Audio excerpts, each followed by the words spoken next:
मसीह यीशु में आपको सलाम। और हम देखेंगे आज जल्दी समझाएंगे अपने वर्ड ऑफ गॉड की तरफ। हम देखेंगे कि हम क्या पढ़ रहे थे।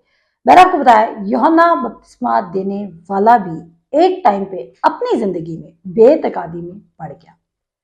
बेतकादी ने उसको इतना अफेक्ट कर दिया कि उसने जीसस की एग्जिस्टेंस पर डाउट कर दिया। उसने जीसस को ये चैलेंज कर दिया कि क्या तू ही है या हम किसी और की राह देखें। एक और बात जो इस तमाम टीचिंग की सीरीज में आप सीखने वाले हैं वो ये है कि क्या खुदावंद यीशु मसीह जब यूहन्ना बपतिस्मा देने वाले डाउट में आते हैं, जब जॉन द बैप्टिस्ट डाउट में आता है तो खुदावंद यीशु मसीह उसके डाउट को किस तरह टैकल करते हैं। क्या खुदावंद यीशु मसीह उसके डाउट को इस तरह टैकल करते हैं कि उसको कहते हैं मैं तेरे पे बहुत सारी दुआ करूँ, उसको हक करते हैं, उसको लव करते हैं, उसके साथ खाना खाते हैं, या क्या करते हैं। और हम जीसस की अप्रोच को ही फॉलो करेंगे। आपको बताते चलूं, एक जगह पर लिखा है कि तोमा रसूल भी डाउट में आया था। उसने कहा कि जब तक मैं उसके हाथों के में हूँ सुराखों को यानी कि ना देख लूँ और जब तक मैं उसकी पसली में हाथ ना डाल दूँ, मैं यकीन नहीं करूंगा कि खुदावंद यीशु मसीह जिंदा हुआ है। और खुदावंद यीशु मसीह ने उसकी इस एफिशिएंसी को अप्रिशिएट नहीं किया था। खुदावंद यीशु मसीह ने कहा क्यों बेतकादी करता है, एतकाद रख और आके चेक कर ले मुझे, गो एंड चेक मी। सो ये एतकाद जो ना वो खुदा के लिए बेस्ट एतकाद नहीं है। वो कहता है कि मुबारक है वो जो बिन देखे ईमान लाए। कौन मुबारक है? जो बिन देखे ईमान लाए। वो नहीं मुबारक जो खुदा से साइंस मांग रहे, वो नहीं मुबारक जो खुदा को कह रहे कि खुदावंद अगर तू ये करेगा तो हम कहेंगे अच्छा तू ये कर रहा है तो फिर हम ये करेंगे, फिर तुम्हें ये करके दिखा तो हम ये करके देंगे। मैंने आपको ना अपने किंगडम ऑफ गॉड की टीचिंग में एक बात सिखाई थी। मैंने कहा था कभी भी अपने फाइनेंसेस के मुताबिक अपनी लाइफ की डिसीजन मत लीजिए। ऐसा नहीं है अगर आपके पास इस वक्त कम पैसे हैं तो आप कहें भाई जितनी हमारी हैसियत है, जितनी हमारी बैंक बैलेंस है, हम उसी के मुताबिक काम करेंगे। नो, आपने अपने बैंक बैलेंस के मुताबिक काम नहीं करना। आपने खुदा के प्लान के मुताबिक काम करना है। आपने अपने बैंक बैलेंस के मुताबिक चीज़ों को अप्रोच नहीं करना। आपने अपने फाइनेंशियल स्टेटस के मुताबिक अपनी लाइफ के रूट्स को डिसाइड नहीं करना, बल्कि आपने खुदा के कलाम के मुताबिक डिसाइड करना है। सो अब हम कुछ वर्सेस को देखेंगे यूहन्ना बपतिस्मा देने वाले की जिंदगी में कि वो माँ की पेट से ही फिल्ड विद होली स्पिरिट था। कलाम में लिखा है लूका की इंजील उसके पहले बाब की 15 तक कहती है क्योंकि वो खुदावंद के हजूर में बुजुर्ग होगा और हरगिज ना मैं ना कोई और शराब पिएगा और अपनी माँ के बतन ही से रूह कुदस से भर जाएगा। पहला पॉइंट, जॉन द बैप्टिस्ट जो आगे जाके खुदावंद यीशु मसीह को ये क्वेश्चन करते हैं कि तू ही है या हम किसी और की राह देखें, वो माँ के पेट से ही रूह कुदस से भरे हुए थे। नंबर 2, उन्होंने क्या किया जब वो जवान होते हैं वो यीशु मसीह को प्रोक्लेम कर रहे थे। और उसके लिए हम जो रेफरेंस लिखने जा रहे हैं हम देखेंगे लूका उसका 3 बाब की 16 आयत। और फोन में इसलिए यूज कर रही हूँ क्योंकि जरा रेफरेंसेस जल्दी जल्दी कवर होंगे और एपिसोड्स पे एपिसोड्स नहीं बनेंगी। आपको एक ही एपिसोड में मैक्सिमम नॉलेज मिल सकता है और आप इस वीडियो को रोक रोक कर भी देख सकते हैं ताकि आप किसी भी चीज को मिस मत करें।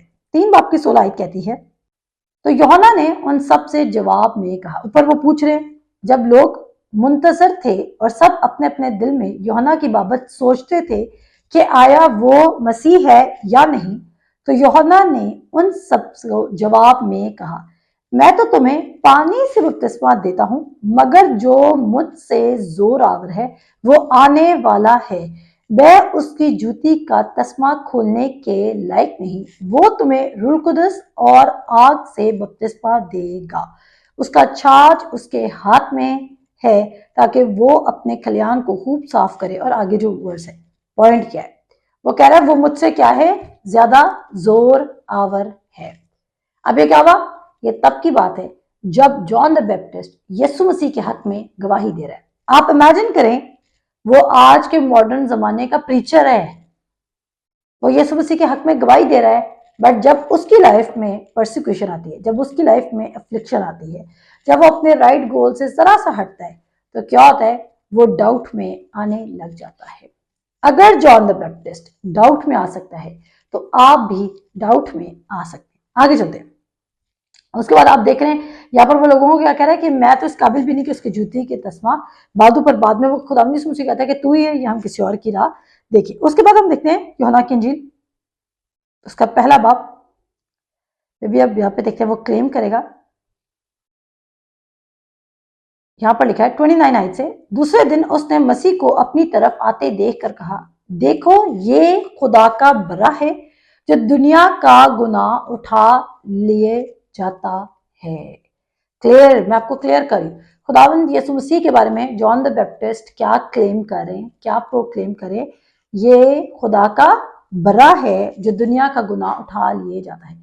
जॉन द बैप्टिस्ट की रेवलेशन खुदावंद यीशु मसीह को लेके बिल्कुल डल नहीं थी, वो क्लियर था कि यही खुदा का बरा है और यही खुदा का बेटा है। कहते हैं ये वही है जिसकी बाबत मैंने कहा था कि एक शख्स मेरे बाद आता है जो मुझसे मुकद्दम ठहरा है क्योंकि वो मुझसे पहले था और मैं तो उसे पहचानता न था, मगर इसलिए पानी से बपतिस्मा देता हुआ आया कि वो इसराइल पर जाहिर हो। वो किस पे रिवील हो? वो इसराइल पर रिवील हो। इसका मतलब है जॉन द बैप्टिस्ट के पास जो रेवलेशन है वो वही रेवलेशन बाकी लोगों को भी देना चाहता था कि यही खुदा का बड़ा है। फिर उसके बाद जॉन द बैप्टिस्ट ने जीसस क्राइस्ट को बैप्टाइज किया और फिर वो कहता है, और यूहन्ना ने यह गवाही दी कि मैंने रूह को कबूतर की तरह आसमान से उतरते देखा है और वो उस पर ठहर गया, और मैं तो उसे पहचानता ना था, मगर जिसने मुझे पानी से बपतिस्मा देने को भेजा उसी ने मुझसे कहा कि जिस पर तू रूह को उतरते और ठहरते देखे वही रूह कुदस से बपतिस्मा देने वाला है। इमेजिन कीजिए, खुदा ने यूहन्ना बपतिस्मा देने वाले से बात की है कि जिसके ऊपर तू रूह को उतरता हुआ देखेगा वही मेरा बेटा है। अब आपको समझ आ रही है, एक शख्स ने खुदा को, खुदावन यीशु मसीह के बारे में क्लियरली सुना है। उस शख्स ने खुदा की ऑडिबल वॉइस सुनी थी। उस शख्स ने पाक रूह को अपने विजन से भी, अपनी आंखों से, अपनी इन नेकेड आईज से भी देखा था। उस शख्स ने खुदावन यीशु मसीह को अपने सामने खड़े हुए देखा था। अब उसके पास बाप का भी एविडेंस आ गया, बेटे का भी एविडेंस आ गया और पाक रूह का भी एविडेंस आ गया। अब वो शख्स कैसे डाउट में आ गया अगर उसके पास इतने सारे एविडेंस थे? वो इसलिए आ गया क्योंकि मैंने कहा था कि चारों तरह की जमीन में आप प्रोग्रेसिवली आगे भी आ सकते हैं और आप प्रोग्रेसिवली पीछे भी जा सकते हैं अगर आप अपने दिल की खूब हिफाजत नहीं करें, अगर आप अपने दिल को ग्राउंड से गार्डन में टर्न नहीं होने दे रहे, अगर आप चेक नहीं करें कि आप अपने दिल में क्या लगा रहे हैं। अब कहते हैं, या फिर वो कहते हैं, चुनाचे मैंने देखा और गवाही दी है कि ये खुदा का बेटा है। जॉन द बैप्टिस्ट क्या कह रहे हैं कि मैंने देखा भी है और मैंने सुना भी है और मैं ये गवाही देता हूं कि ये कौन है, ये खुदा का बेटा है। दूसरे दिन फिर यूहन्ना ने उसके शागिर्दों में से दो शख्स खड़े थे, सुनिएगा, यहाँ पर दो शख्स आके उसको कहेंगे, क्या कहेंगे? उसने यीशु पर जो जा रहा था निगाह करके कहा, देखो ये खुदा का बर्रा है।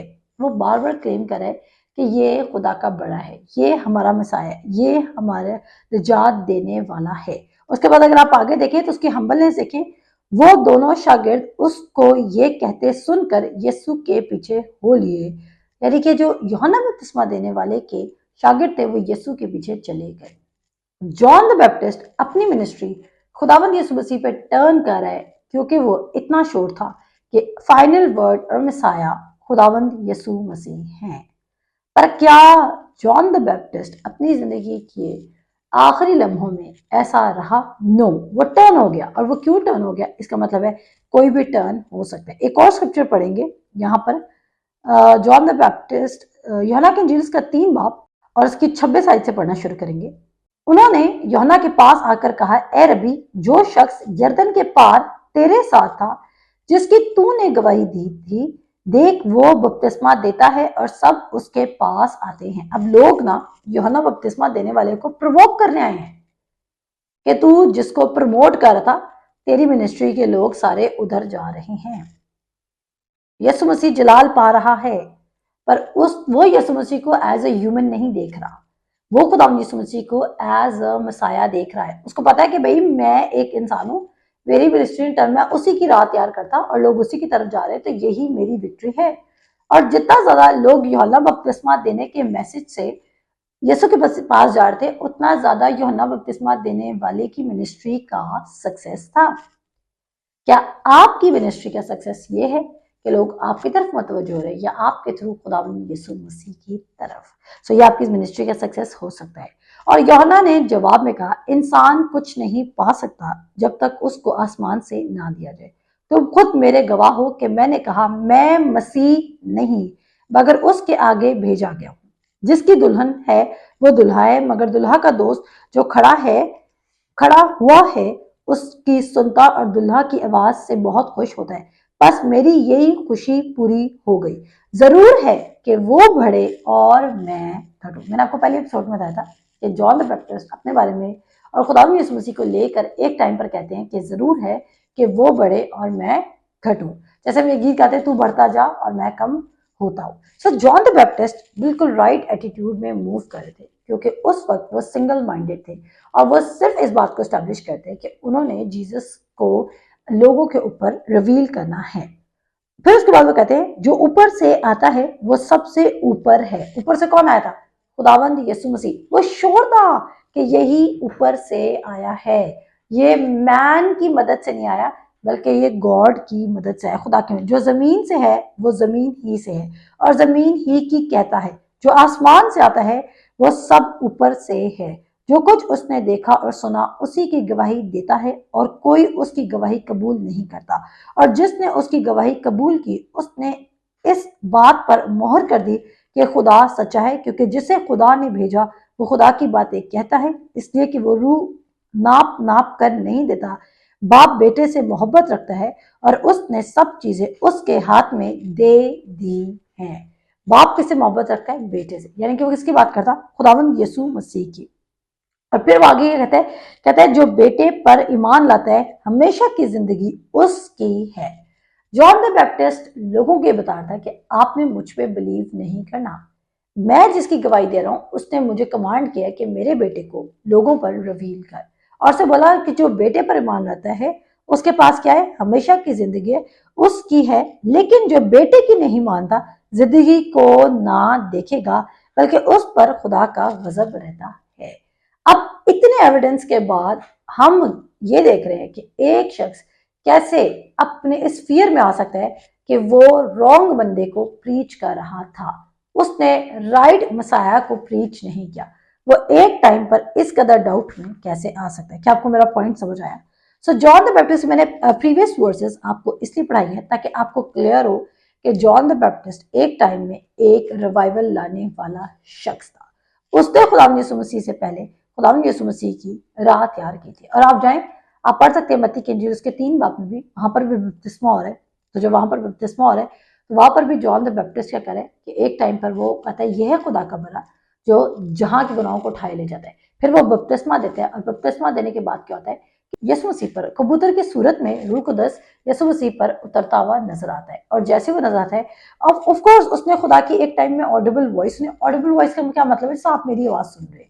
उसे एक टाइम पर खुदा की ऊंची आवाज भी सुनी, एक टाइम पर उसने खुदा यीशु मसीह को भी देखा और एक टाइम पर उसने पाक रूह को भी देखा। आप जानते हैं कि पाक रूह का नजूल जाके एक्ट्स में होता है, राइट? पर जॉन द बैप्टिस्ट खुदा के रूह को पहले देख रहा है। क्या ये आम बात है? ये बिल्कुल आम बात नहीं है। एक शख्स का खुदा के कलाम के साथ काफी ज्यादा फेमिलियरिटी थी, वो फुली परसुएडेड था, वो रेडी था, लेकिन due to some reasons, due to afflictions, due to persecutions, due to pressure, वो फेथ रखना बंद कर देता है और वो इस कदर डाउट में आ जाता है कि वो यीशु मसीह की एग्जिस्टेंस को चैलेंज कर देता है और वह कहता है कि क्या तू ही है या हम किसी और की राह देखें। मिलते हैं आपसे नेक्स्ट एपिसोड में। खुदा हाफिज।